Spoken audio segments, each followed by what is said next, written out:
مسلم شریف کی حدیث ہے کہ آدمی گناہ کرتا ہے، گناہ کر کے پھر اللہ تعالیٰ سے کہتا ہے یا اللہ میں مجھ سے گناہ ہو گیا ہے تو مجھے معاف کر دے، تو اللہ تعالیٰ فرشتوں سے کہتا ہے کہ یہ جو میرا بندہ ہے اس نے گناہ کیا ہے، کیا اس کو یقین ہے کہ میرا ایک رب ہے اور اس کو یقین ہے کہ میرا رب معاف کر دے گا؟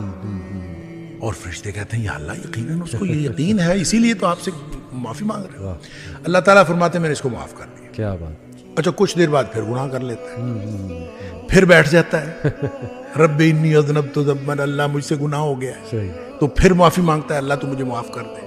اللہ تعالیٰ پھر فرشتوں کو گواہ کر کے کہتا ہے کہ اس کو یقین ہے کہ میرا رب اب بھی معاف کر دے، واہ واہ واہ، اللہ تعالیٰ پھر معاف کر دیتا ہے۔ سبحان اللہ، پھر تھوڑی دیر بعد پھر اس سے گناہ ہو جاتا ہے۔ صحیح، اچھا اس کا مطلب گناہ کے دوبارہ ہو جانے کے ساتھ اس کا تعلق نہیں ہے، صحیح، اس کا تعلق آپ کی توبہ کی کوالٹی کے ساتھ ہے صحیح، کہ آپ نے توبہ کس قسم کی ہے۔ صحیح۔ اگر توبہ کی کوالٹی ٹھیک ہے تو گناہ معاف ہے انشاءاللہ۔ انشاءاللہ۔ حتیٰ کہ مسلم شریف کی حدیث میں آتا ہے کہ نبی پاک صلی اللہ علیہ وسلم نے فرمایا کہ اللہ فرماتا ہے پھر کہ اب میں نے اس کو ویسے ہی معاف کر دیا ہے، یہ گناہ کرتا رہے، توبہ کرتا رہے، میں نے اس کو ویسے ہی معاف کر دیا۔